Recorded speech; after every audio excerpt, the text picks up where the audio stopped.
Ladies and gentlemen, to begin with the first session of the day, I would take the honor to invite our moderator for this session, Dr. Gaurav Luthra. Over to you, sir. Thank you, Diksha, and a very good morning to everybody. We have this interesting session lined up for you today where we are going to show deferred live surgery, recorded live surgery session with real-time discussions with our top surgeons. And let me just show you the program for the day. So we have lined up for you 5 surgeons operating, and then we'll have discussions as well. So Dr. Mahipal Sachdev, Dr. D. Ramamurthy, Dr. Ajay Sharma, Dr. Virendra Agarwal, and myself. And we have an expert panel of very experienced surgeons, Dr. O. Gopalakrishna, Dr. J.K. Reddy from Coimbatore, Dr. G.S. Dhami from Ludhiana. He's again a very, very renowned surgeon. Dr. Sudhir Srivastava, who has been making lots of educational videos, and he's again a top surgeon from Lucknow. So we have a stellar panel, and myself and Dr. Namrata are supposed to moderate this session. Going on, I think Namrata has not joined yet. I will invite our first surgeon to please share his screen and go ahead with the recorded surgery, after which we can have a short discussion. Thank you much, Gaurav. Always a pleasure being here. And can we have the live surgery streaming started, the deferred live surgery? Audio visual? Or do you want? Yeah. So we'll be planning for a live surgery. Is the audio also there? No, so this is going to be performed at Center for Sight, Dwarka Center, and we are you running it? And we are planning to do a femtocataract procedure using the Catalyst system. And we'll try to put in the new Synergy intraocular lens using the Signature. Should I do it then? Chalnira. I think they just need to play it. Yeah, it is not moving. I'll put 5. Thank you. I think. Thank you, Namrata, for beautiful presentation. Hello. Thank you, everyone. Hello. Hello. Hello. Yes, Mahipal, you are ready? Yeah. Hello. Good morning. Can you hear me? Yes, Yeah, sir. This is actually a live surgery demonstration that we. Welcome to Center for Sight. Thank you very much, DOS, for having afforded this opportunity.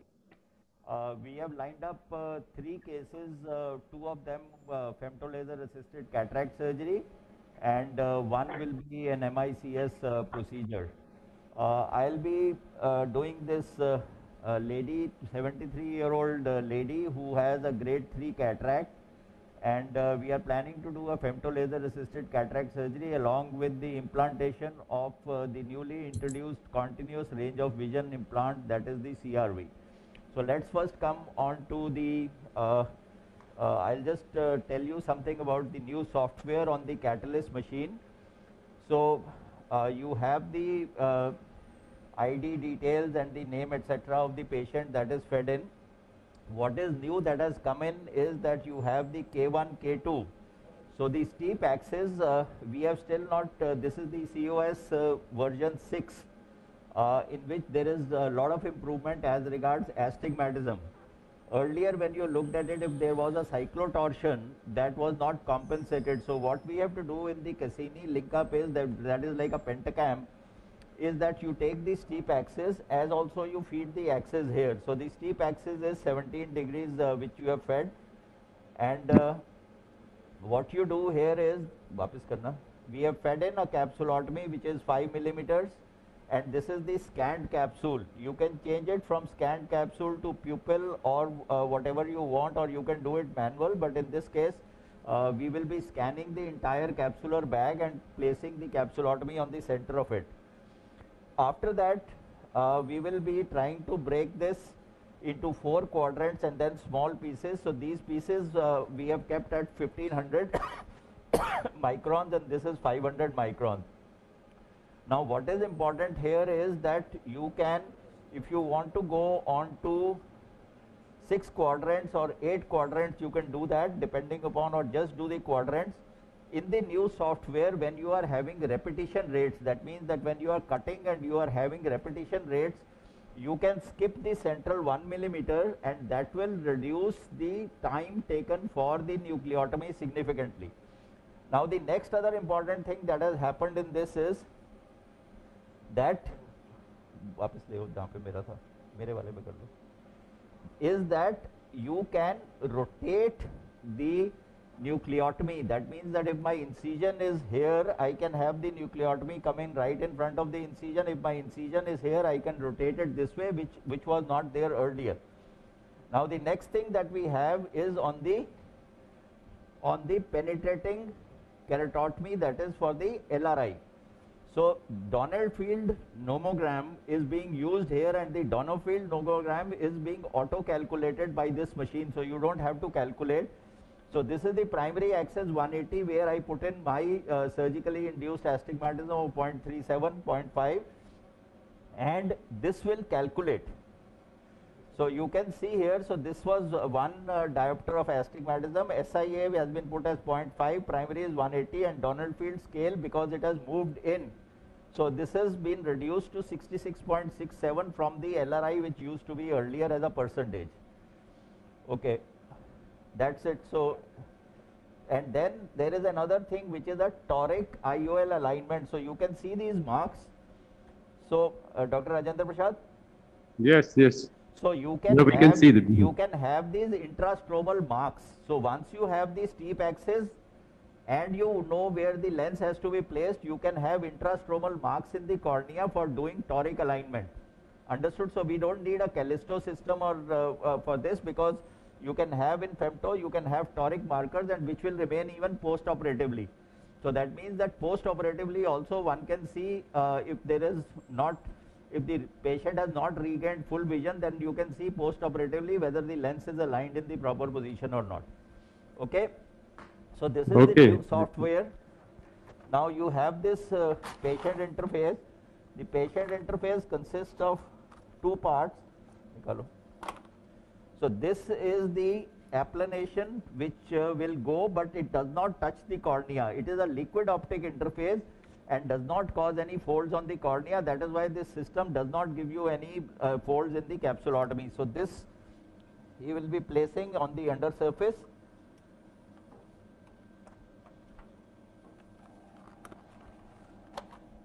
This is the cassette which goes in for the vacuum.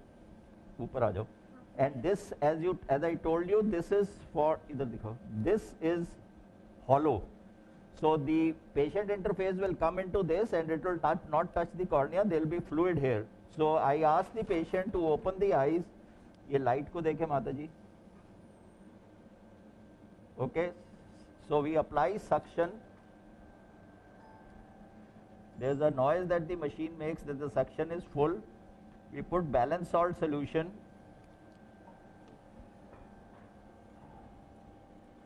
Bring the patient here and lower the suction. अब इधर आ जाओ, इधर आ जाओ बेटे. Lock करो, करो. Okay.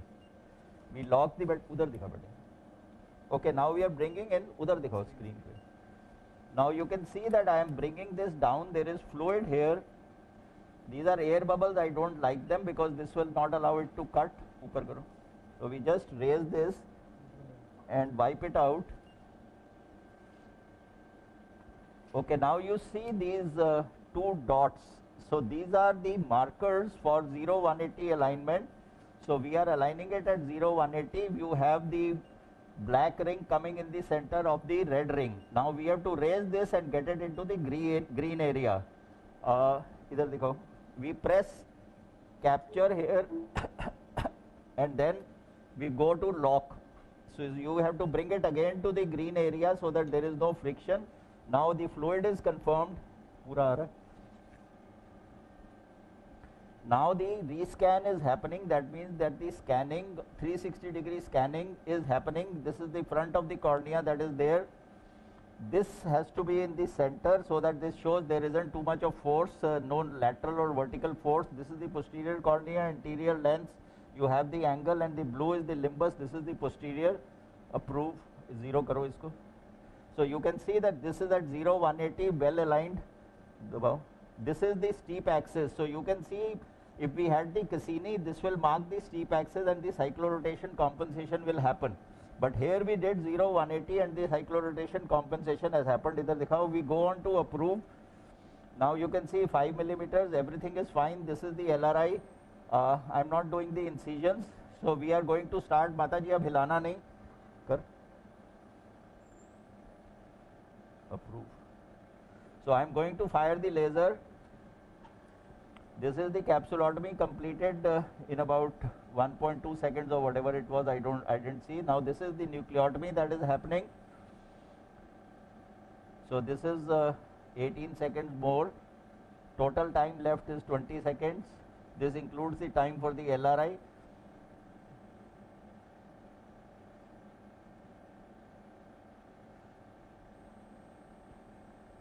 Once you see these air bubbles, it shows that the capsulotomy should be pretty good, and this is the LRI.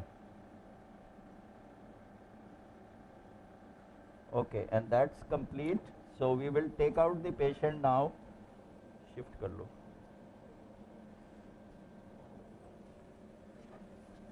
Okay, idhar aa jao.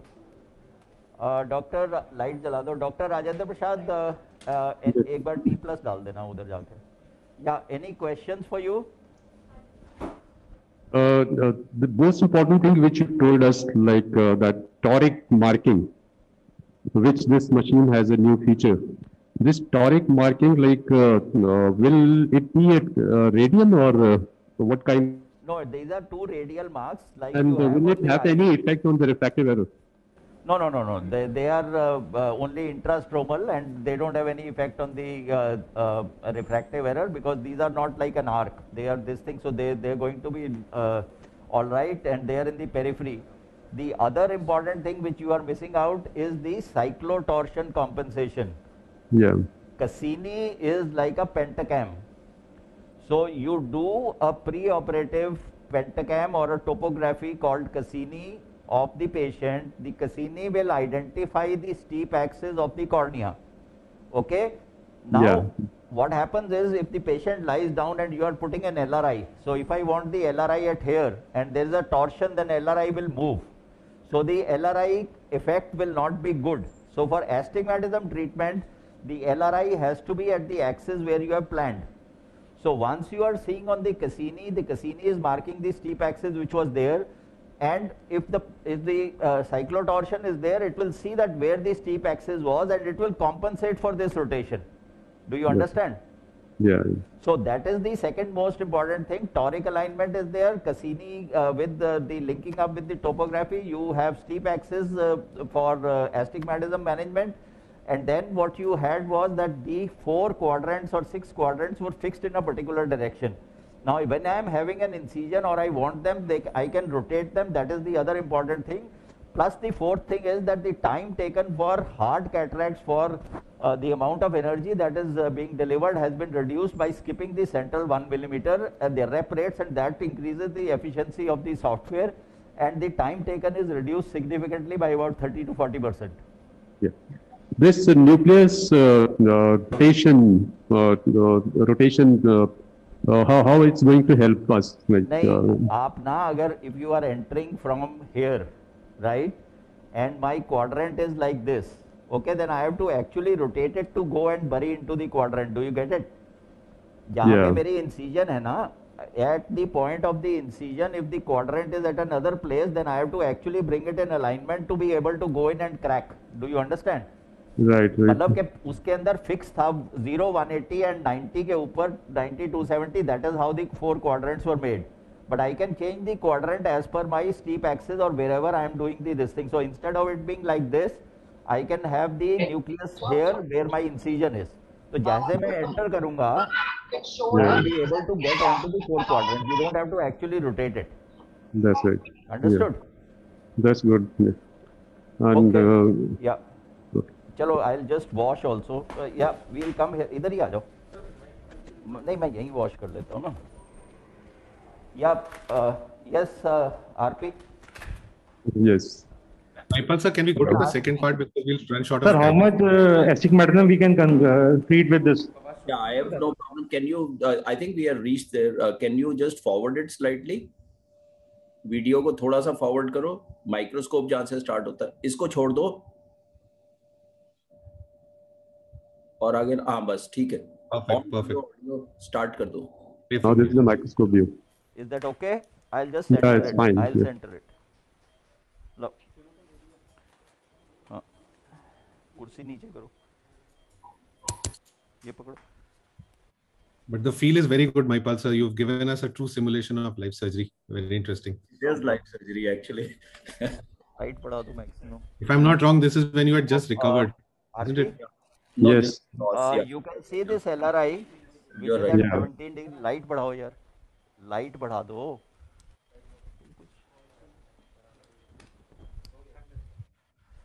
Okay, you can see this LRI. I will be making the incision at 180 degrees, and that SIA had been taken into account for the surgery. Right. The pupil has come down slightly on me. It was actually small right from the beginning. So I'll be using intracameral phenocaine. Okay, phenocaine is a combination of Xylocard. It is a combination of phenylephrine and tropicamide. Okay, so Right. so this has been introduced as a good tool for us by I think NTOD. You're using it, RP? Yeah, I'm using very routinely now in many of the cases. Rather, like I don't use the Tropic Acid Plus or something before surgery. I use just the intracameral. Yeah, this has, And it really works very well. yeah, the only thing is for femto we'll have to dilate it before, right? Yeah. Okay, so let us just start. Is everything view is all right? Yeah. Views. Okay. So I'm going to use the signature machine. No. Actually, the Signature Pro that we are using. Nucleotomy is visible very nicely. Yeah. Just putting, I made the side port. Gaurav, you also use a lot of You can phenocaine? see it's a free floating capsulotomy. Yeah. Can you see that? So I just put phenocaine. Just Good. will wait for 15-20 seconds. You can see fact, that the I think the pupil, really study. earlier the pupil was at the rim of the capsulotomy. You're seeing Yeah. it move, right? No.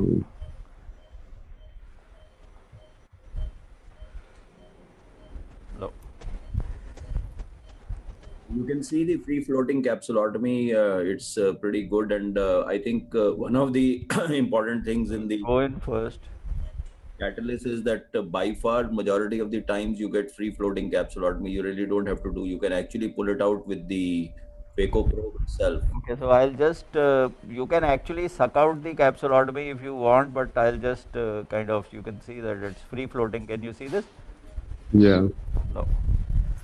We'll just do a gentle hydro. Actually, it is, you may or may not do it because there is a you can see that capsulotomy.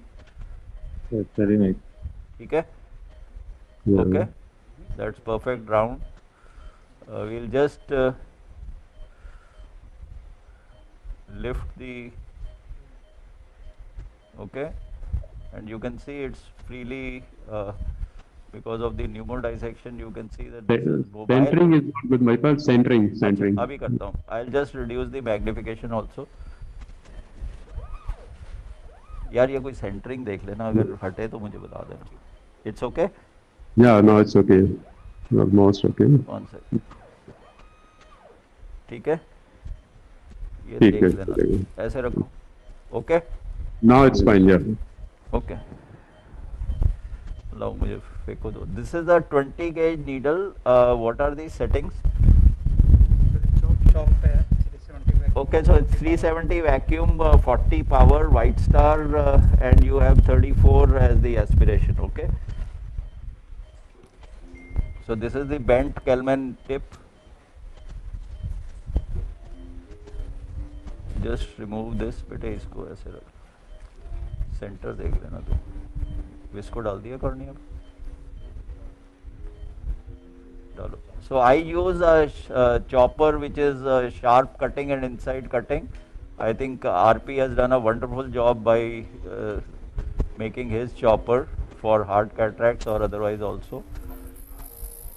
So you can see that going in, you can see how easy it is. Can you see? It's already pre-chopped. You really don't need any energy. Rotation is also good.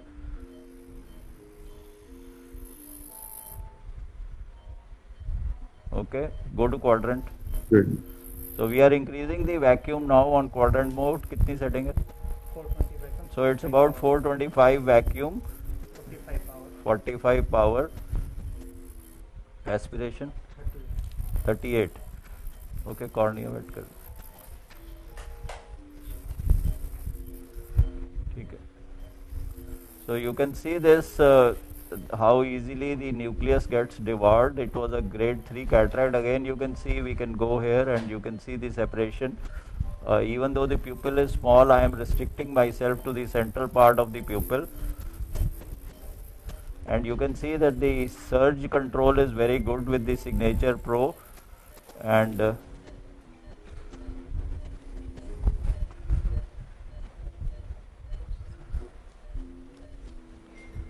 center, ठीक है, happy, okay. So how much is the power that we have used?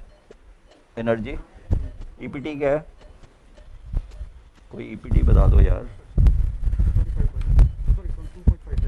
2.5 seconds please. That is the EPT we have used, and you can see a good rhexis. The only thing here is that you have to go below the rhexis to do the aspiration, because the cortex has got cleaved, okay, because of the laser. ये cornea को हटा दो ऊपर से.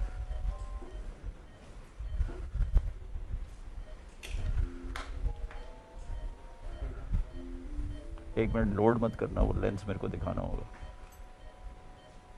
मेरे को lens दिखाना होगा, लोड मत करना.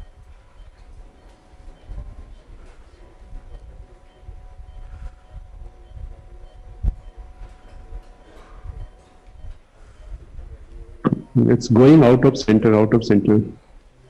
Yes, Okay. no, it's fine. बेटे तो Good. Yeah. So you can use a bimanual irrigation aspiration if you want, but generally we use a coaxial one, belt. इसको देना. And normally, if you want, you have some issue at 12 o'clock, it's better to always inflate the bag as I am doing, so that you're not critically close to the posterior capsule, and then go back again and remove the cortex, as you can see here. So it's much easier with an inflated bag to do the 12 o'clock. A bimanual may be better. Nepal sir, one day I'll convince you to switch to bimanual, like you convinced me for so many other things that I've started doing. Okay, fine. So basically, I think the exquisite control that I have with coaxial is perfect. I can always, I've done it, but somehow, anyway, this is the 12 o'clock that we are kind of working at, and the important thing here is to be, again, you can see So that normally, see, whenever there is a difficulty in the 12 o'clock or otherwise, you just put some viscoelastic so that the chamber is deepened. एक और खोल दो. And now you can again, with that, the pupil also dilates slightly, and you can see that I am able to visualize the cortex now better, and I am able to get it out.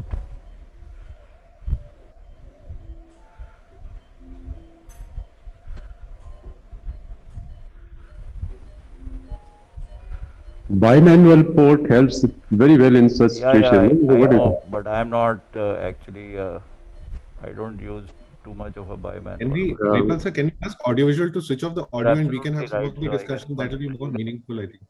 okay, that's fine. I have no problem. Have they stopped it? इसको चलने दो भैया.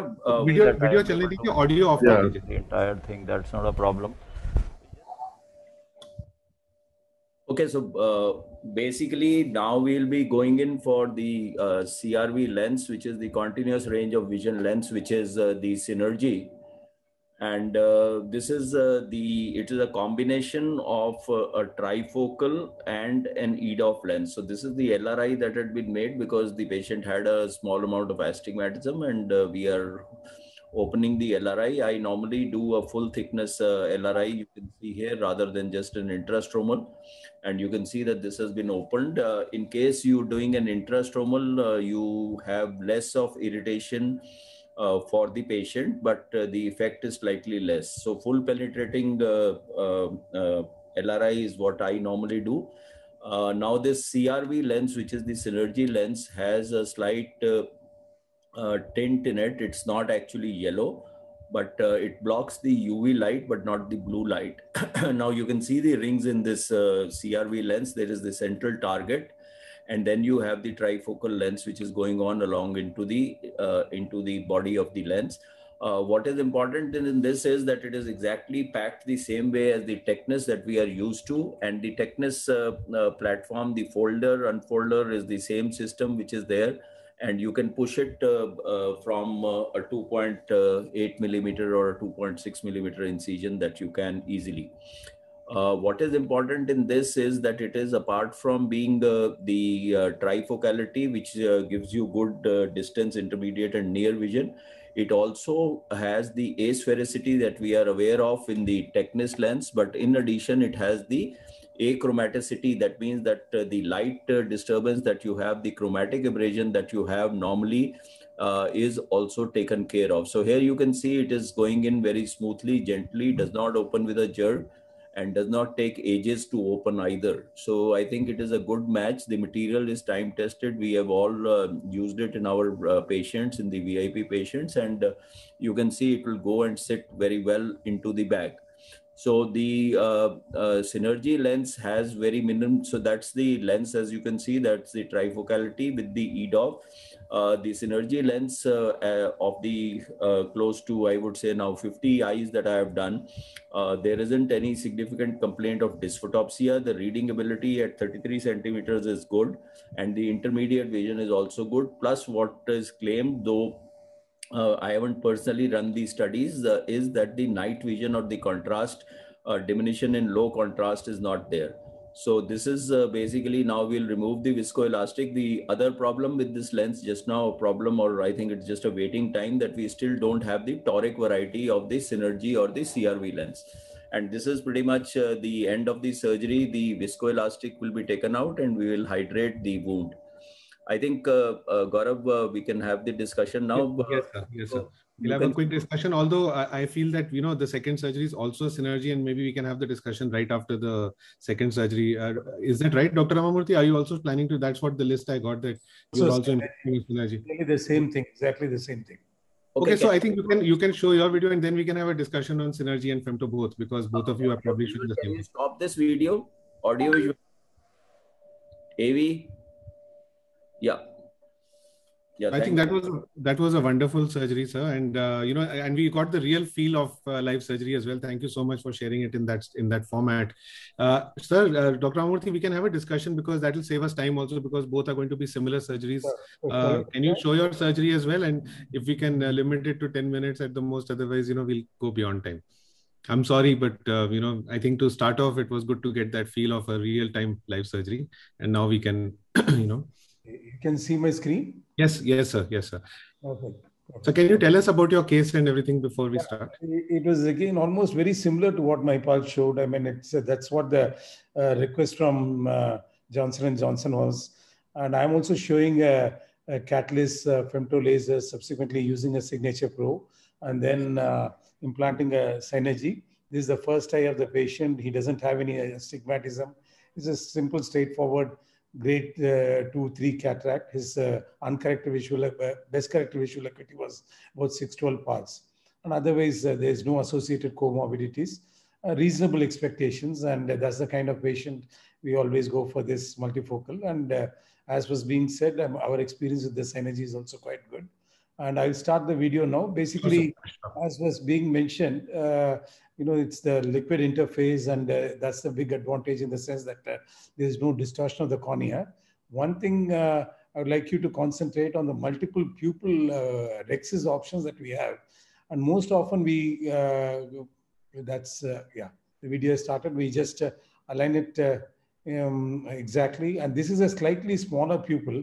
And this small adjustment is something I would like you to look at, in the sense that it was less than 4.6 millimeters and was what I was getting.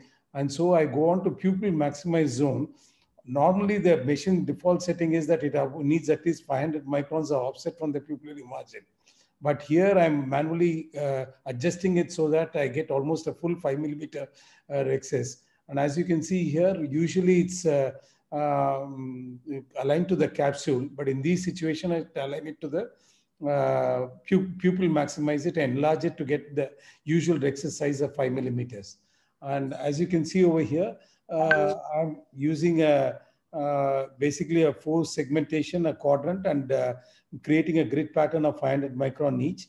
And it's usually 3 repetitions. And I always combine it with an arcuate if there is a significant astigmatism. Even if it's at 0, 180 degrees, I do double arcuate. This patient did not have any astigmatism. And though I have been using these lasers for quite some time, I almost completely gone back to the manual incisions as far as creating incisions is concerned. Because I believe that the incisions you get with conventional cataract surgery, with the manual incision that you get with a small limbal bleed, is a great way to go. As you can see here, usually I aim at a 5.5 millimeter rhexis when it comes to my manual rhexis. Here, all the laser machines I aim at 5 millimeters, simply because I find that invariably there is a little bit of retraction that takes place as far as the final rhexis size is concerned. And let me get this video running. And my usual side ports is what I do first, and it's usually 70 degrees away from my central port. It's always a temporal clear corneal incision, a 2.4 millimeter incision. Initially, it was always 2.2 millimeter, and now I'm using a 2.4. And as you can see, that's a little bit of intracameral xylocaine that's going in. That's why a little wince of the patient. And then subsequently, a 2.4 millimeter incision being created. I find that the astigmatism induced by these incisions is practically non-existent, just about 1.1 centroid value, as we have discussed on multiple occasions. And initially, I used to just go in and simply pick up the capsular rhexis. But occasionally, in spite of the fact that most often it's free floating, occasionally there are additions. So nowadays, what I do is to just go in with go in with a Sinskey hook and gently gather up the rhexis in the center. I find that this, instead of pulling on the rhexis, if I do this, the chances of getting a rhexis extension or tattoo, though it's extremely rare, is non-existent. And even if it's a mature cataract, I stain the capsule and then do it. And now the hydrodissection part comes, and I just usually do a multi-quadrant hydrodissection. But in simple cataracts like this, maybe a single quadrant is enough. I use dispersive viscoelastic quite commonly, but in simple, straightforward cases like this, that HPMC does very well. The only thing is I keep filling and refilling. You can see the air bubbles being left out so that you diminish any intra-lenticular pressure building up. And that's again viscoelastic, removing all the air bubble and just using plain HPMC in this case. You can see my settings over here: aspiration of 36 cc per minute, vacuum of 550, power of just 40%, and I have a overlay of 6/9. And so it's extremely, please to concentrate on FX power that's being used. And mind you, that's not EPT. EPT is 1/10 of that. And if you want to convert it to CDE, that's 1/5 of that. So basically, it's a combination of longitudinal and ellipsoid movements. That was just the cortex and the epinucleus being removed.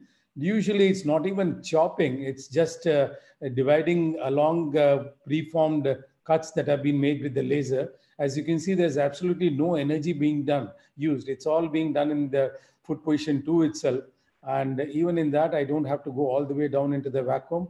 It's just a gentle nudge on the lens, and then subsequently creating these divisions. I would have liked to have operated on a more difficult case, but since the request was for a laser and a synergy, I had to settle for a more garden variety of case, but there are several learning points in this also. So that's the nucleus completely divided, even though, and you can see the EFX is just zero, absolutely no energy that's been used.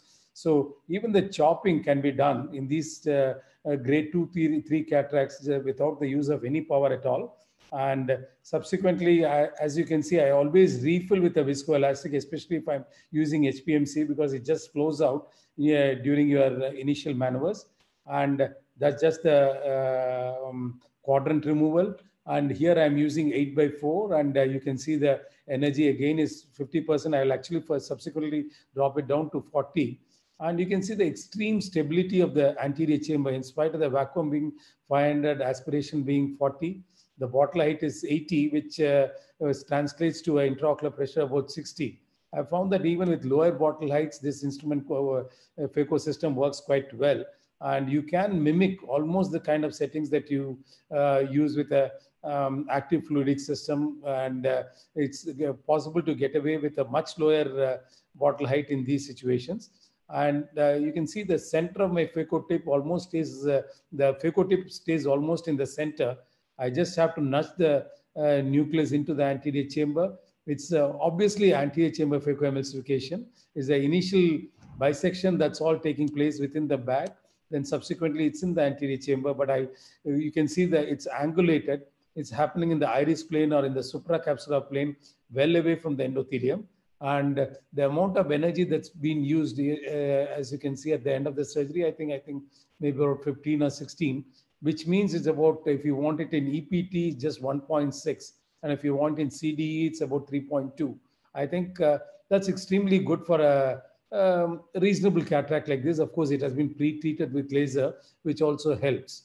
And now coming on to irrigation aspiration, I completely with you on this, Gaurav. I'm a great fan of bimanual irrigation aspiration, especially the kind of access it gives to almost all segments of the capsular bag, especially in the subincisional area, is absolutely great. And I use this sandblasted aspiration cannula, which is provided by Johnson & Johnson. And I think it not only the irrigation just stays beyond the incision, and you can see the ease with which I'm able to approach the subincisional area and almost 360 degrees clock hours, and able to remove all the cortical matter. And whenever I feel that there's a bit of capsular polishing is just necessary, about which I'm quite meticulous, I go ahead and just switch over to a cap-vac mode, where you'll see that it's right now it's only 6 cc and 20 mm. And if there are small segments of capsular fibrosis away from the optical axis, I really don't mess around with them, because they really don't interfere with the vision. Whatever PCO occurs is because of proliferation of cells from the equator. So just for the sake of a video, if there are small dots of opacity left behind, as you can see here, I'm not really going to waste my time or risk removing them. But as far I want the central visual axis to be absolutely clear. And when it comes to the nasal quadrant, you can see the ease with which I'm switching my hands is more for any youngsters who might be watching, and going on to using the advantages of bimanual mode. And the cortex is being completely taken out. And that's a small strands. And whenever I want to do a bit of capsular polishing, I switch over the cap-vac mode. And that's can be done with the foot switch itself. I do not routinely polish the rim of the anterior capsule, especially in situations like this where you have an adequate rhexis. And I do not think that really adds anything. It's only pediatric cataracts or pseudo-exfoliation, small rhexis where the polishing of the rim is necessary. As you can see, I'm fairly meticulous about polishing of the posterior capsule. At the same time, if there is a recalcitrant small fibrotic patch, not in the central visual axis, I would rather leave it alone. And that's the end of the phaco and the irrigation aspiration. I'm also going to be using a Synergy lens. It's not a trifocal lens, but it's something of a combination between a EDOF Symphony lens and excellent bifocal diffractive lenses that we had. One of the lenses that I always enjoyed using with the diffractive +4 diopter ad, which gave an excellent near vision. But then as far as intermediate vision was concerned, it was non-existent because it was at 25 centimeters. Then with a 3 diopter rad, it was 33 centimeters. Then came the Symphony, which was excellent for intermediate vision. But then as far as near vision was concerned, it was a little deficient. And that's the reason you had to have discussions about mix and match, etc. And in the second eye, trying to titrate the power. This lens can comfortably going through a 2.4 millimeter incision, and even a 2.2 millimeter incision is good enough. And it's made of the same wonderful hydrophobic acrylic material we are so widely used to. It has the ChromaLine technology, limiting the amount of chromatic aberration that's induced by the cornea because of the negative chromatic aberration that has, apart from the highest Abbe number that's available in the industry. And it also has a asphericity of -0.27, and which almost completely neutralizes the spherical aberration on the cornea. Combined with the neutralization of the chromatic aberration and the spherical aberration, these two potentiate each other, because of which the quality of vision is extremely good. And the fact that it's a continuous range of vision lens, which offers almost a continuous vision right from 33 centimeters to infinity. Actually, nowadays, I'm not talking about mixing and matching or the second eye surgery. Most often, it's bilateral synergy implantation is what we are looking at. Mind you, even with trifocal lenses, we have been extremely happy, and that's what we are getting at. Maybe it's good to have choices like this. And having said all this, it's again, as far as counseling of patients is concerned, it's no different from what we do as far as our multifocal intraocular lenses are concerned. These lenses also have diffractive rings of 15 in number, and since they are right up to the extreme periphery, even in dim light condition, the vision is good. But this photopsia is a possibility, and the company also does not claim that this photopsia doesn't occur. So as far as counseling is concerned, continue doing what you're doing with multifocal intraocular lenses. But though you know, and your patient will realize later, that this functions much better than the multifocals that we're used to. Thank you so much.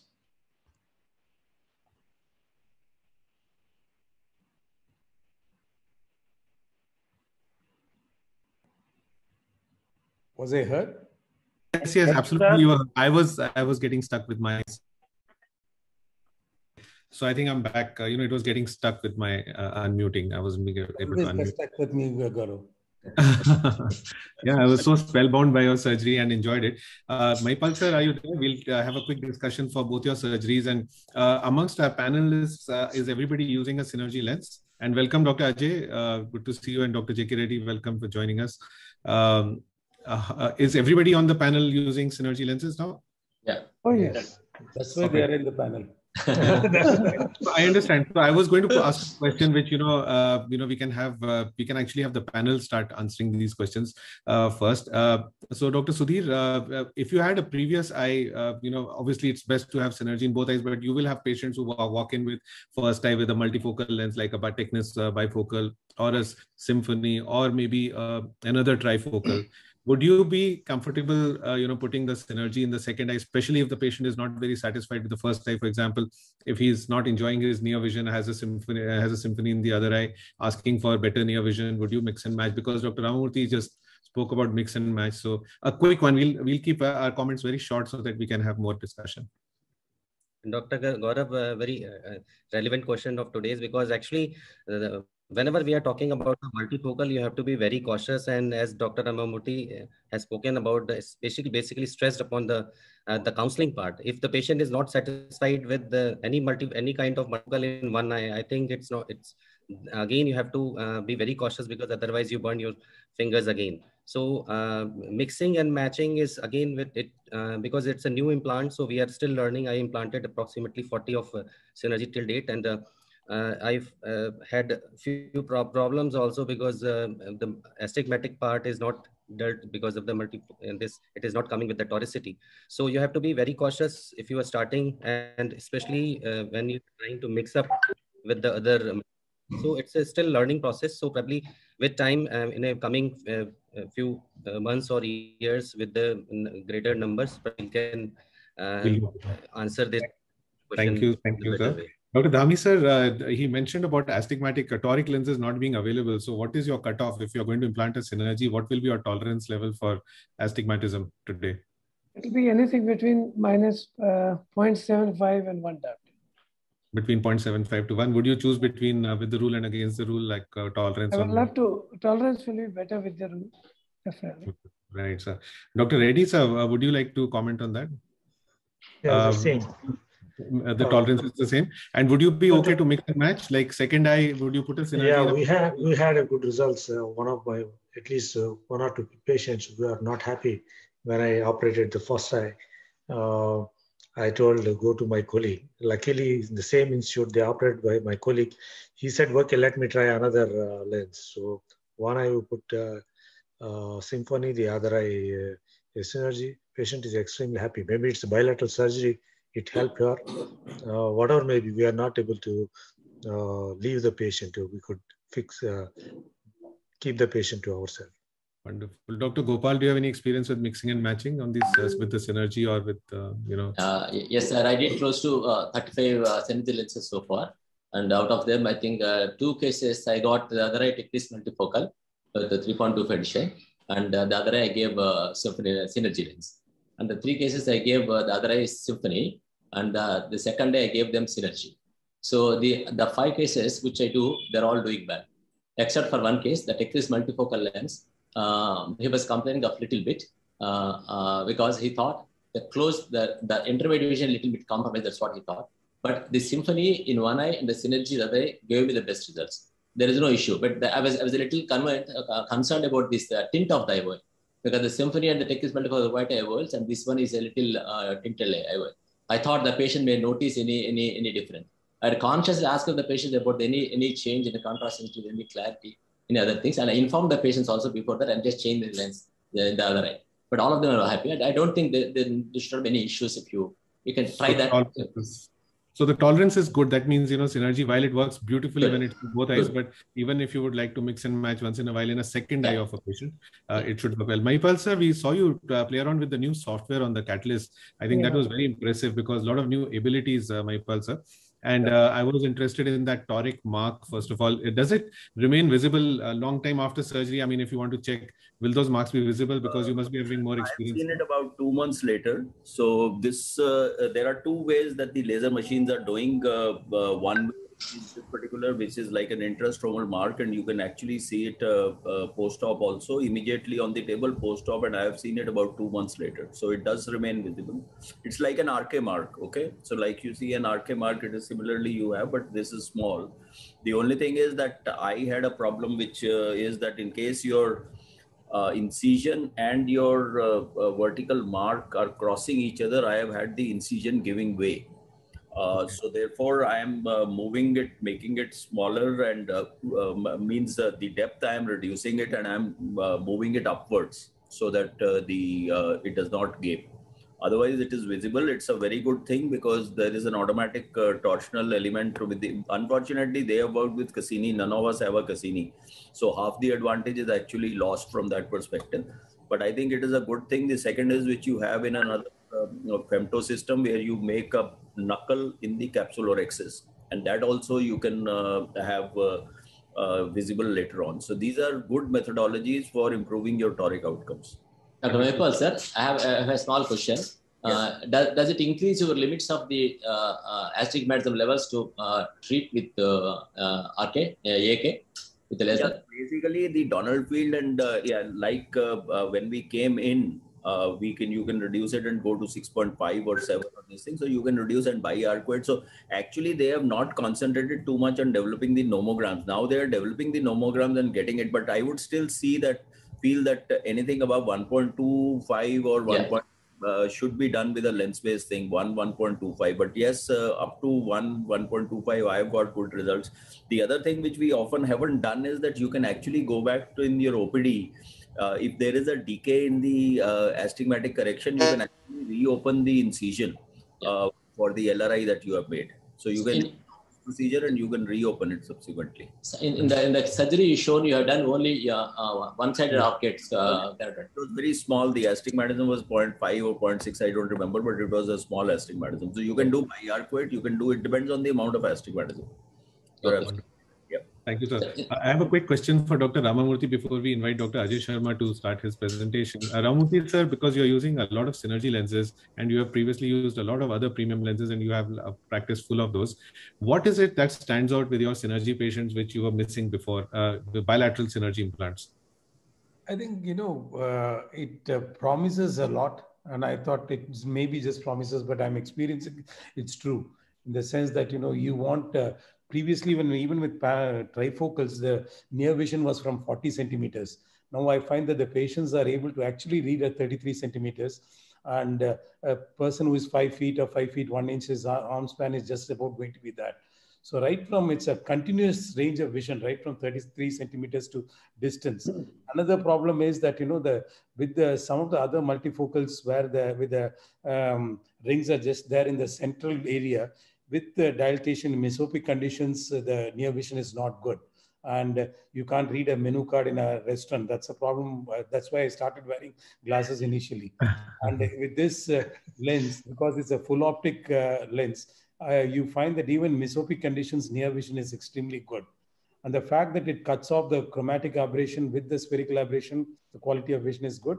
And finally, of course, the fact that it cuts off the blue light and cuts off the violet light and let the blue light pass in, because of which, of course, this is not something I've experienced, but it's logical. And, it's a safety for the macula. At the same time, there's less of scatter and a better quality of vision. Thank you, sir. The reason one question. Have mixed synergy with other lenses is because of the inadequacy of the first lens. For example, the Symphony will not give them enough near vision, say put in a synergy in the second eye. And to me, the only thing that's lacking the synergy today is the non-availability of a toric version, which I think will soon become available. Maybe that will make it a more complete lens. Dr. Dhami wants to ask something. Dr. Ramamurthy, what will you error towards? A little minus or a little plus? Wherever you're not getting an emetropia. I think, with the current optical biometers that are available, you are able to arrive at a good, extremely good valuation as far as biometry is concerned. But as you rightly pointed out, unlike what we were earlier doing of stealing a little bit of myopic error, today the idea is to err on the hyperopic side. If 21.5 is going to leave behind 0.2 diopters of hyperopia, I would rather go for that than for a 21 diopter lens. And that's supposed to minimize the amount of dysphotopsia also. Absolutely. Wonderful. I think we'll go on because we are a little behind schedule and we'll come back for more questions. Yes, sir. Yes, sir. Thank you very much. I think I'll need to leave, and thank you, everyone. Thank you so much for a wonderful surgery and a wonderful, demonstration of everything for our benefit, because I think you're the only one who's going to show true deferred live surgery. We are all going to show videos in edited forms to the next thing. Thank you so much, sir. No, it was excellent. I have a session at 11, if you let me off. You also want to go, sir? Yeah. Oh, so we are going to miss two of the stalwarts, and we still have our all panelists and the surgeons who are going to come on. So thank you so much for joining us, Ramamurthy sir, as well, and grateful for all your inputs. And going on, I think I'll invite another dear friend, Dr. Ajay Sharma, who's head of the IQ group of hospitals. And I'll invite him to show his recorded live surgery. Dr. Ajay, what are you planning to show today? I'll be showing flags along with using. Welcome, flags with, sir. I'm showing the flags with the surgery for the grade sort of 5 cataract. Okay, super. Using Signature Pro. So we are joined by our dynamic secretary, Dr. Namrata, who is omnipresent and is able to manage her time so well. She can contribute to all the sessions and to the conference organization. So Namrata, welcome. And, we've finished with 2 surgeries so far, and we're going on to the third one. If you have any comments before we start. No, thank you so much, everyone, for doing this. And we know we cannot have live surgery in this session, and that this was the only way to be near live, that is by the recorded surgeries. And that was the idea behind this, because there are not too many moments or ways in which our sponsors can also showcase themselves on a virtual platform, and there is no, that way one-to-one connect. So that was the idea, and thank you, Gaurav, for doing it. You can continue. Thanks for giving me the opportunity. And so we have Dr. Ajay now. So can you see the screen? Yes, sir. Yes, sir. Perfect. It's looking as though we are entering into your hospital. Dr. Ajay, we are going to be short on time. I mean, we have only half the session left. So I request you to kind of cue it very well. I'll try to end it in the 7-8 minutes. Thank you. So just showing, this is trying to show the ease of docking and using the machine, which probably we all are using it now. And, so this though is a very hard cataract, but I decided to have the cuts along with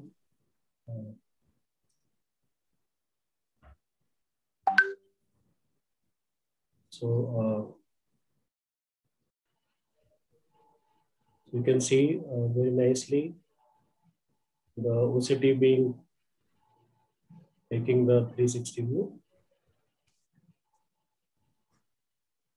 And here I am using just a 5 millimeter of Rexis. And even in hard cataracts, I try to do along with the cutting. So this is what we did. And it took just around 50 seconds to get it done. But when we go there on table, what we see is a very hard cataract. And so I just put some visco inside, and I'm doing a 2.2 millimeter incision. And because I always find a free floating capsular Rexis, I normally just go with hydro directly, just a bit. So we tap the lens, take out the bubbles. But now if you see, we see that is there is not much of cutting inside. So, but still it's going to help me in the surgery.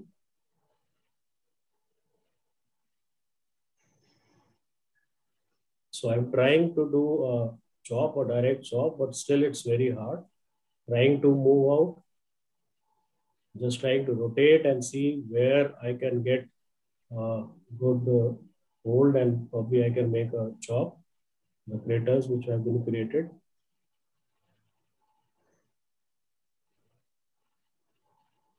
So I can get here a bit, but still I'm moving, trying to see. And in between, yes, I do a sort of a stop and chop also, just trying to make a crater in between so that I can hold the nucleus well enough. Here I'm using a Signature Pro machine, which probably now I'm using it for past 7-8 years. Excellent stability, which we all can see here. The chamber is always stable. We have never seen even a bit of, so these are the settings here. So the vacuum I have kept as around 450, and because of hard cataract, I increased the energy to around 40, 45. So I am able to get at least one side of my nucleus segment.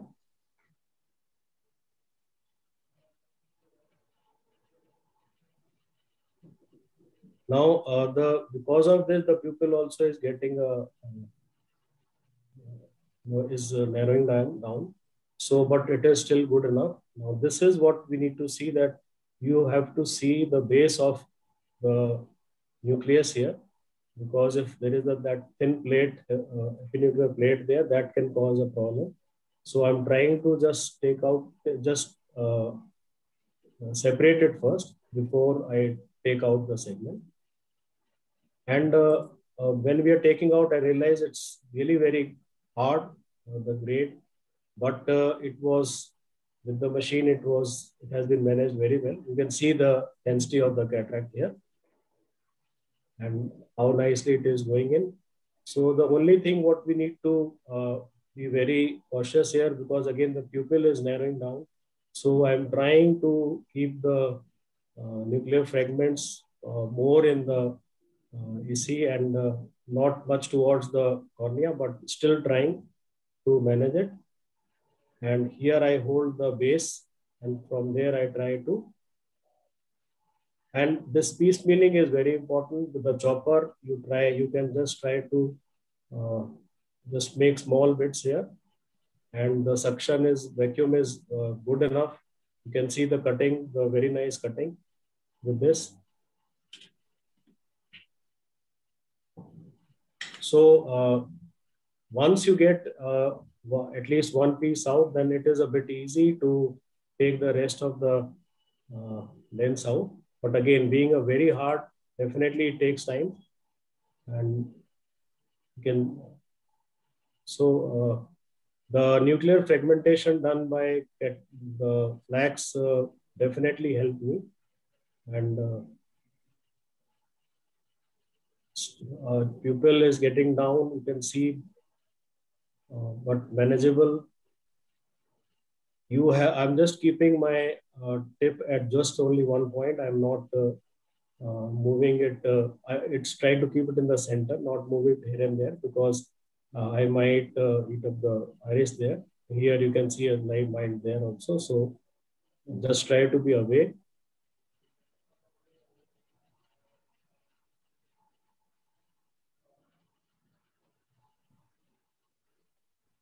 So now more or less this is out. And in this hard cataract especially, you have to wait to see if finally there might be some bits around.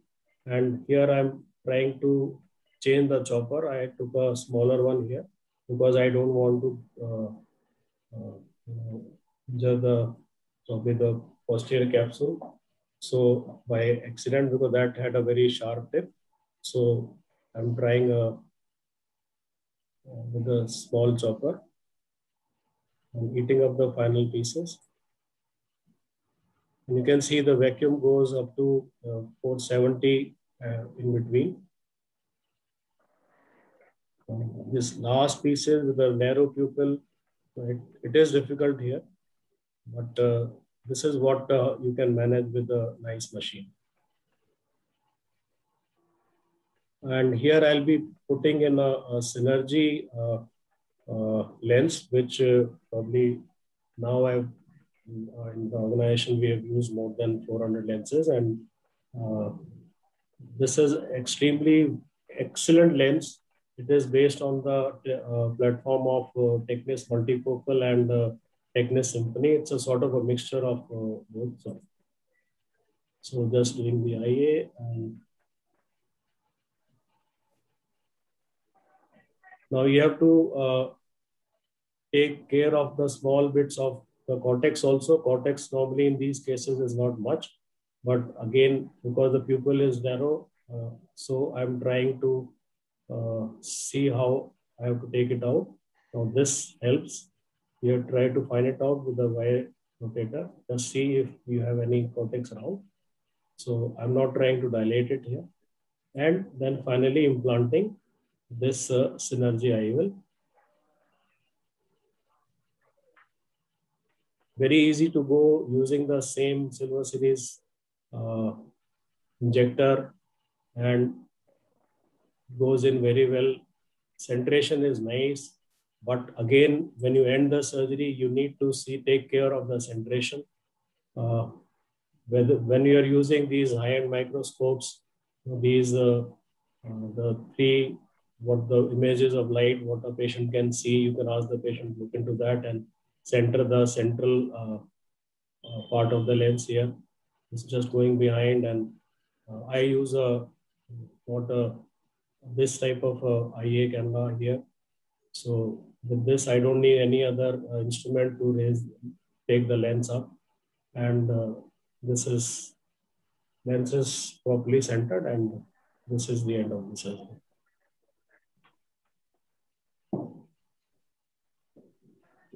So I think wound is already hydrated a lot because of the time. So, but still just doing a mild of hydration, and that's it. Thank you very much. Thanks, Dr. Ajay, for a remarkable and a very challenging case, and going through it very comfortably. If you'll just stop sharing screen, wonderful. So I think Namrata, would you like to discuss this case? Very nicely done case, and such a hard cataract, aptly done by femto laser, because I think we would save so much of eco energy by doing it. And even when the pupil came down, I think very well managed. And it looked almost like I'm sure it must be almost like an unedited video. It was like something live which is going on. It was a full-length video, and he actually cued it for us a little bit. But in real time, showing such a challenging case is the fun of live surgery is all there in the session today. Dr. Dhami sir, what would you do in such cases? Especially when you have planned, you can miss a heartbeat when you have a black cataract like that, and the situation is tough, the pupil coming down, and you're planning a synergy, and maybe the first eye already has a synergy. How do you tackle your nerves, and how do you tackle such cases? Very shortly, sir. Oh, very short. Dr. Sharma, you did an excellent and what a patiently done surgery. That's what really you need to control your nerves and go very slowly, tackling every segment, every quadrant very nicely, as Dr. Sharma has shown. I think patience is the rule and point to be noted. Dr. Sudhir, you have been coaching a lot of people on pearls in cataract surgery. For these supra hard cataracts, would a femto be your first choice? And also, like, what pearls? Like, again, I'll give you only 20 seconds to answer, but the most important pearl for these supra hard cataracts, if you're planning a premium IOL. First of all, Dr. Gaurav, nicely done surgery, Dr. Ajay. It was really creditable to do such a hard dealing a hard cataract with the phaco, and especially with when the pupil is not supporting. So for one tip is that Dr. Sharma, whenever you are having a semi-dilated pupil in between, because most of the time we are busy to maneuver the phaco chip fragments. So just withdraw and put a few drops of intracameral. Probably it will definitely make the surgery much easier. And I want to add one thing more about the synergy, because Dr. Gaurav, now we are living in the LED world. So a lot of LEDs, screens, and lights, and everywhere we are facing LEDs. And recently, because when you change from your halogen microscope to your LED, you can see the glare. So a lot of glare is there around us, and the synergy is cutting the ultraviolet spectrum, which is not required for the vision point of view. And that is I think it's a future tactics, and in future probably I will have to use a lot of LEDs, and if we cut down that spectrum, probably the person will be much comfortable with the less glare of the vision. Over to you, Dr. Gaurav. Thank you. Namrata, should I show my case and then Dr. Virinder, so that after that, if we have left with 5 minutes, we'll do our discussions. I'll go through faster than as fast as I can. So I'm planning to show LCS in an RK operated eye. And we all understand that the challenges are there with, I hope I'm audible. Yeah, you are perfect. Okay, thanks. So challenges, of course, of biometry, these RKIs are the most challenging. And then, then most importantly, since we are in a session where we are all discussing the synergies and the eye-enhanced lenses, the choice of IOLs, because many of these patients will be looking for a premium IOL and some near ability.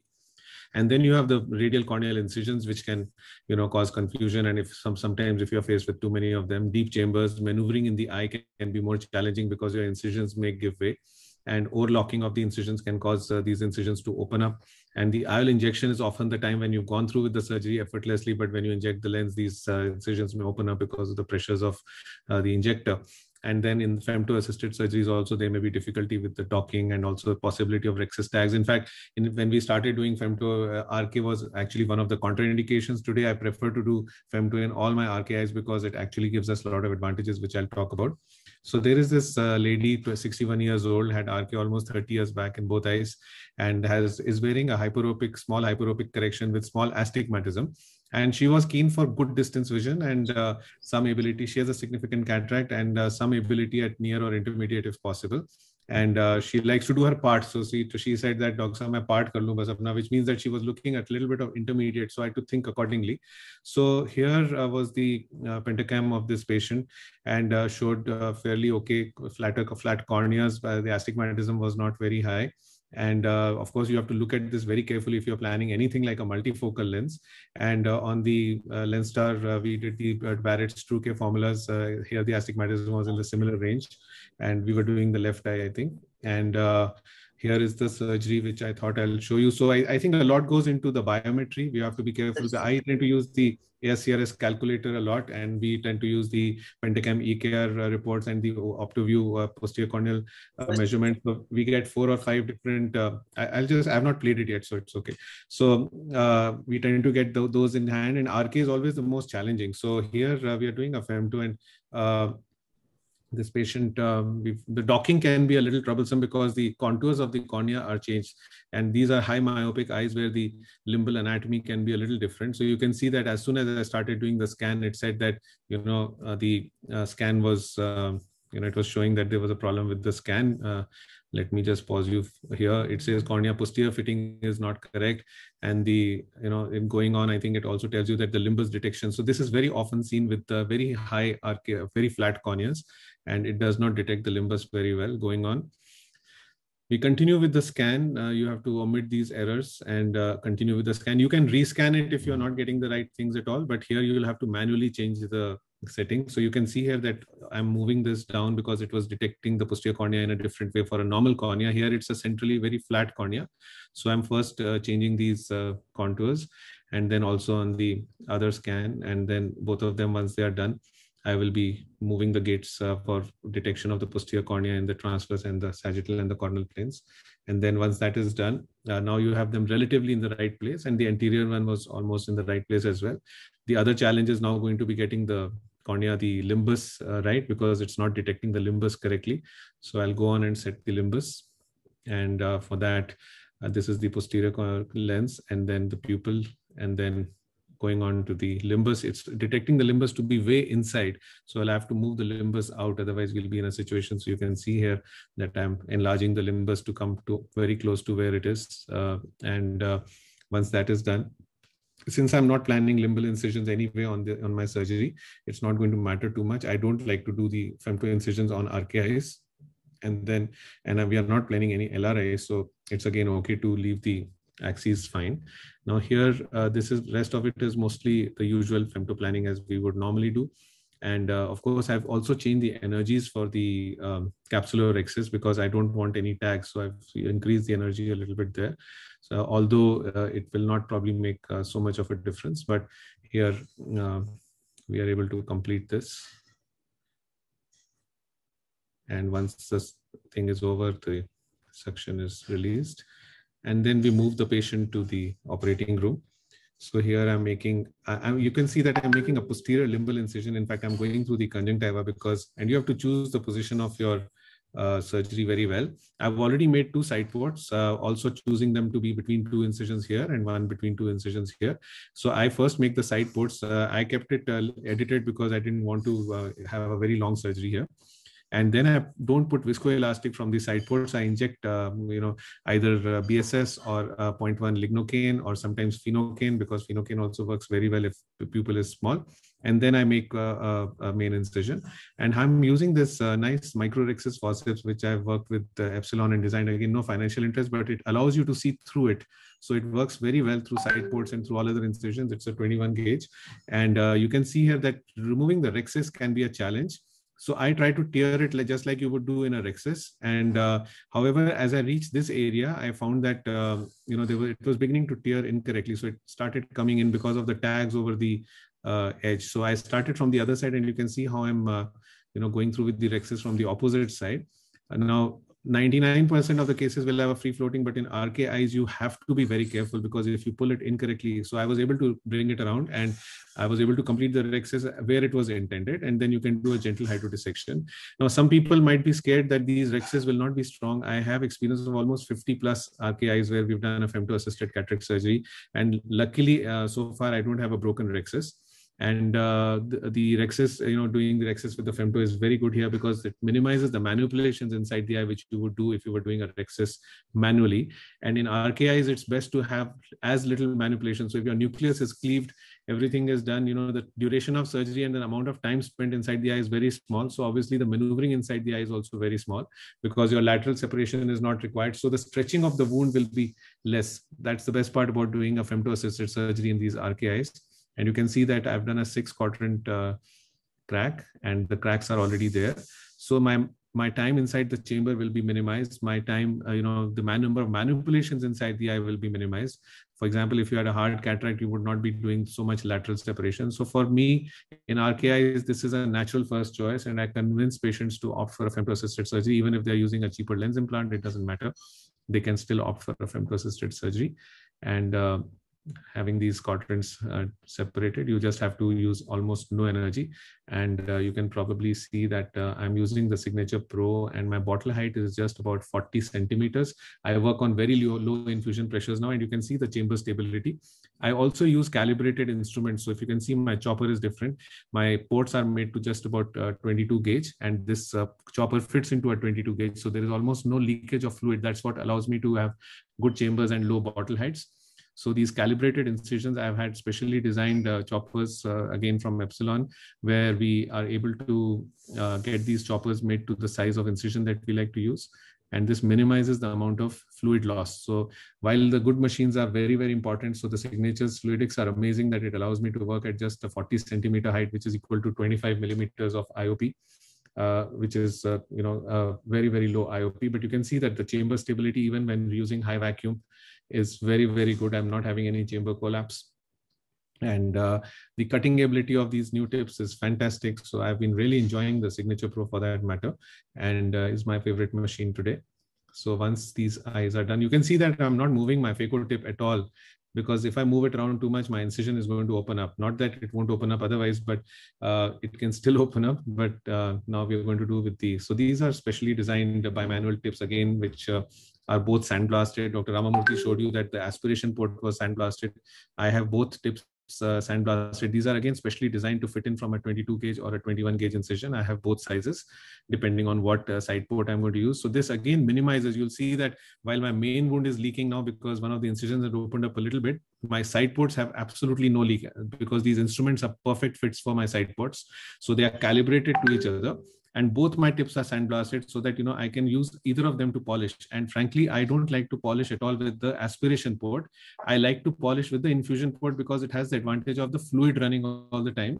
So when the fluid is running all the time, even if you're polishing, you will never end up breaking the posterior capsule because the PC is always being pushed away by the running fluid from the irrigation handpiece. With the aspiration port, if you try to polish and your aspiration is on, you might catch the PC and then you might even rupture it or, kind of snip it there. But if you're polishing with the infusion handpiece, with the infusion running, there is almost no chance of you to, unless you really want to go and break it, you will not break the PC at all. So then switching hands, and the other advantage is that when both are finely sandblasted, you can do the polish with either of them. So if I want to use the aspiration handpiece, I will use it, but my first choice would obviously be the infusion handpiece to polish.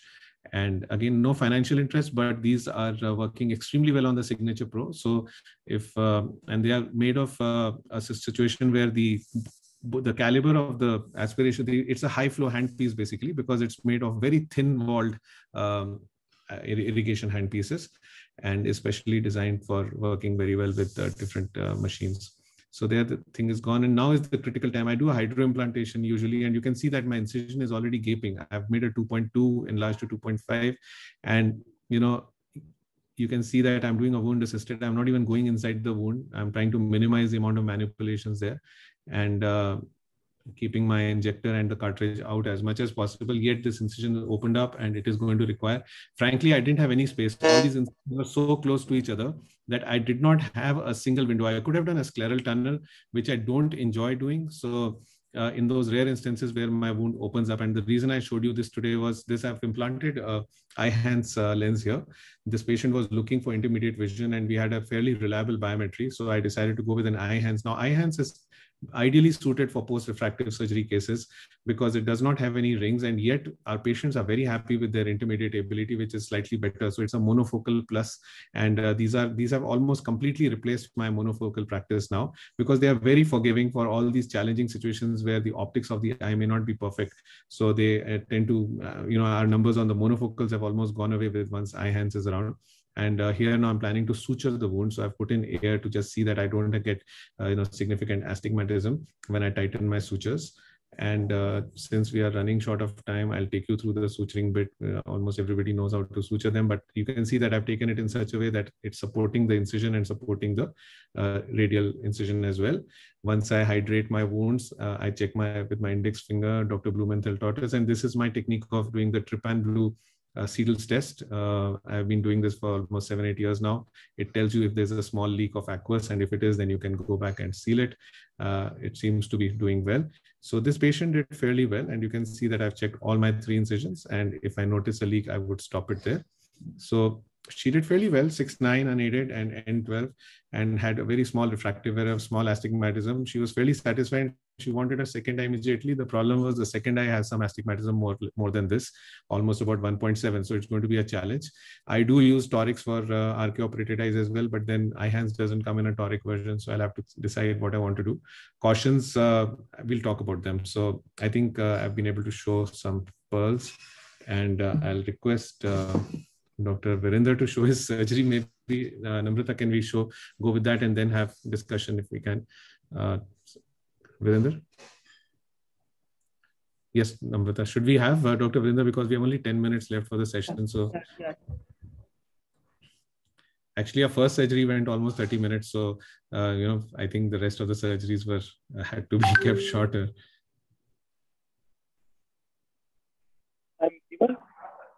Yes, Virender. Yeah. Yeah. Let me share. Only thing is sometimes these corneas are so flat that they don't dock at all, and you keep losing suction. Absolutely. What we've done in those cases is put a blob of viscoelastic there and then try to dock. Then it docks. It works. I've not done that. So, my screen is visible. Yes. Yeah. So she is 62-year female, lawyer by profession, now into philanthropy, hyperop, used contact lenses, and now in cataract. She is an avid reader, play golf, loves driving and travel, want independence from glasses, especially using her iPad and driving. And she used to love reading books in the night also. So the choice was only left with Synergy, because the feature she wants is this. And this is a live surgery kind of simulation, though it is not actually live surgery in that sense. We are doing docking, and this docking, as you know, all is gentle with the fluid base. The liquid optic interface will come into the cup. We are holding the eye with the vacuum. The vacuum applied is very, very low. And you can see the centration, as Dr. Mayapal Ramamurthy and all have shown, that you need to bring the thing into green zone for minimum friction. And now we are going to start the scanning of the anterior surface of the cornea, posterior surface of the cornea, then the lens, limber, and the axis. The capsulotomy I prefer is pupil maximize, because most often it gives a good enough size. And I love doing honeycombing of the lens and 4 quadrant or 6 quadrant, depending on the situation. Majority of now cases I'm doing 6 quadrant. Initially I used to do 4 quadrant. So the recording available for femtopart is for the 4 quadrant. But the surgery I will be showing you the 6 quadrant. So in this case, we have done capsulotomy, and we have done limbal relaxing incision also. And the limbal relaxing incision can be asymmetric, can be symmetric, depending on the topography and the amount of cylinder. And I prefer using the dye in majority of the patients, though we know the capsulotomies are usually free-floating.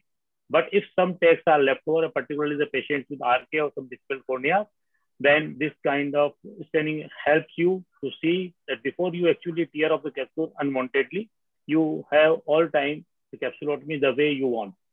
Femto has done full job, so we are just pulling it in the center and showing that it is free-floating, so there is no need. And then with the needle itself, I can just press the nucleus, or with the hydrocannula, we can press the nucleus, let the gas bubble come in the anterior chamber. So you can see the gas bubbles are coming to the anterior chamber. And with this, actually the things is becoming easier, because there is some kind of pneumodissection has happened. The viscoelastic is used. Majority of the patients I use methyl cellulose, but in cases where the cornea is compromised or the gradient is hard, or patient looks to be more uncooperative, then I use other high-end viscoelastic. And as everybody has said, that you have to just go inside and you have to just divide the pre-chopped nucleus, just to show it the efficacy wise. I'm just doing it in the center itself. Because if you go in the periphery and then drag, then you can actually help doing the chopping as you do in the routine phaco. So I'm doing from the center itself, and you can see that the pre-chopped nucleus gets cracked just by applying some pressure in the two different directions, that's all. So these kind of pre-chopped cataract is visible, and then you remove nucleus piece by piece. So you can see with the honeycombing, the phaco required power reduces too much. The stability of the Signature Pro is well known, and it is visible here also. And you can see that every piece is coming on its own, but whenever it is not coming, you have to just give the direction with the help of that dilator. The dialer I use, I preferably don't use any chopper. I use Sinskey dialer in these patients for the safety, because the nucleus becomes really very soft. Even sometimes that you can end up, if you use the phaco power, the nucleus you can cut through, and posterior capsule may be in danger, or sometimes you can go through the posterior capsule also. So I'm using dialer just to give direction. You can see that some of the air bubble left in the antichamera, even that are not also moving. That is the stability of the fluidics, which you can see and appreciate. So this way you can go and eat all pieces. The nucleus ends up, and after nucleus, there is some difference between the routine phaco and the phaco with the flex. That the nucleus becomes more softer than the way it looks hard. So you need to go for reducing the parameters. You need to keep the phaco power particularly low. You have to be in the center, and take care that you should not pass through the nucleus and puncture the posterior capsule. This is the epinucleus part, which I can remove with the this phaco, or we can remove with the irrigation aspiration also. Both way it is good.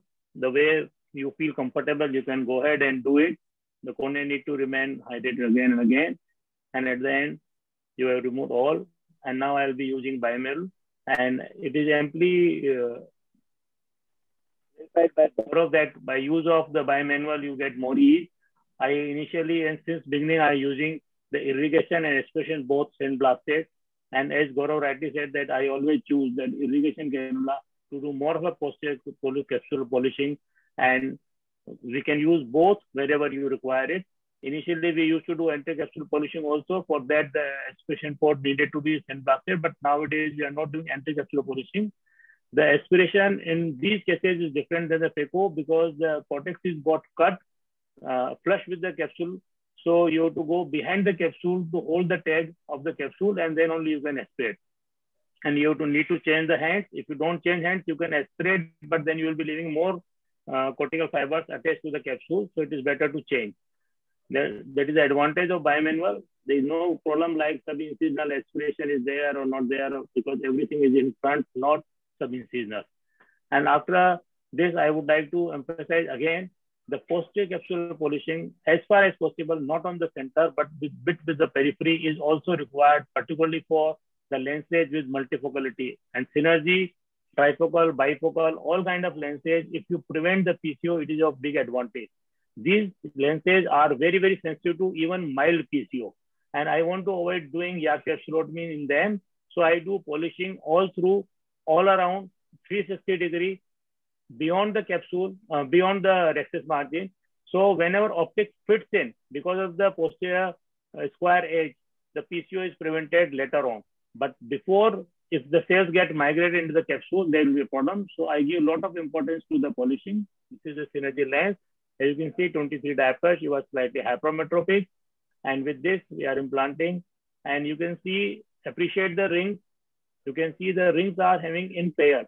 Means there is one ring and parallel to that, there is another ring. This is the same injector we are using for technique, for ears together, very comfortable, very smooth. I use the guarded delivery system with the screw. I don't use shooters, and you can just implant it as normal as you do. But at the end also, you should be very sure that whenever you implant such premium lenses, the centration is very, very must. Dr. Gaurav has highlighted that the section should not be leaking. I have my own way of doing that check. I don't do that kind of a dye check, but I prefer to do a hydration in slightly different way, which will come soon. So this is the implantation of the lens. Just for the paucity of the time, I'm doing the washing behind the lens, anterior to the lens. Every bit of visco should be removed. If you leave some visco, there will be an issue. So I'm just removing full visco. That is a must. I try to keep the lenses at the end in 3 and 9 or atoplock position in the right hand. So the patient's dysautonomia is reduced, and you can see that the Purkinje image should be in the center of the IOL. And for this, you are having a big help of the microscope.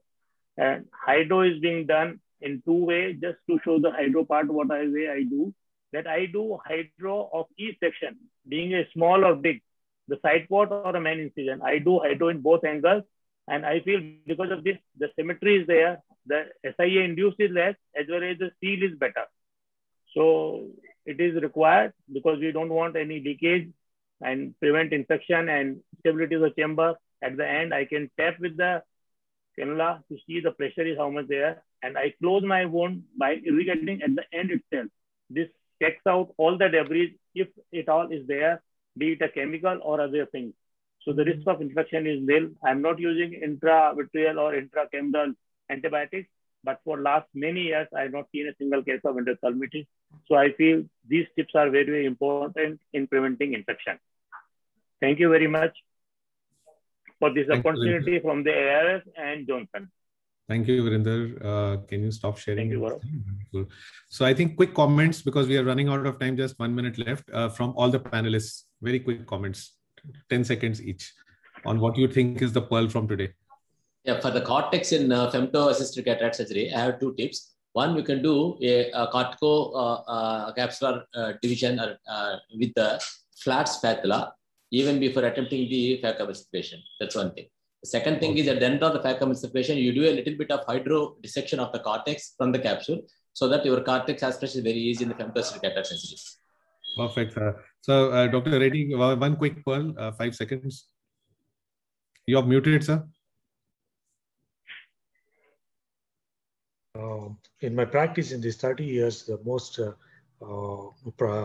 different disruptive technology, we call it, is nowadays the Eyhance is which I found is very forgiving lens and very patient satisfaction. Forget about the vision, visual acuity, near vision, all the things.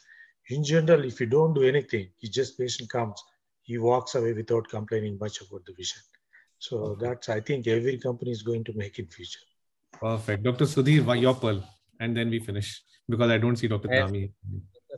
Dr. Reddy has already spoken that Eyhance, it's a wonderful lens, because basically the company has played with the defocus. So with slight compromise in the distance vision, but it provides a phenomenal intermediate vision, and most of the work we are doing is in room, and we need good intermediate vision, and despite compromising the distance. But here the compromise is not there for the distance also.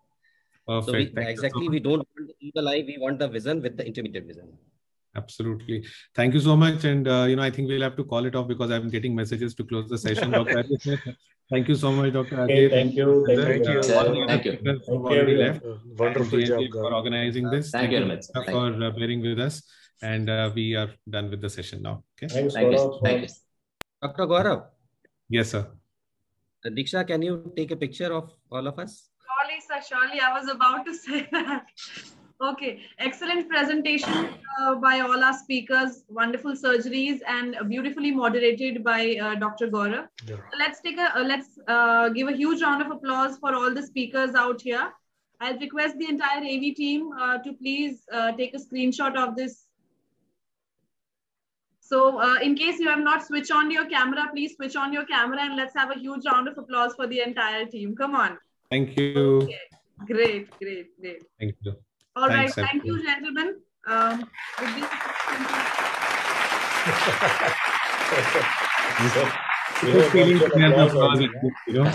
you feel that somebody is there in the audience at least. Yeah. You only are the audience. Yeah. No, Diksha informed me that we had 100-odd people in the attending our session halfway through. Good. So I think that's good number, sir. Yeah. Thank you. Okay. Bye. Have a great day, sir.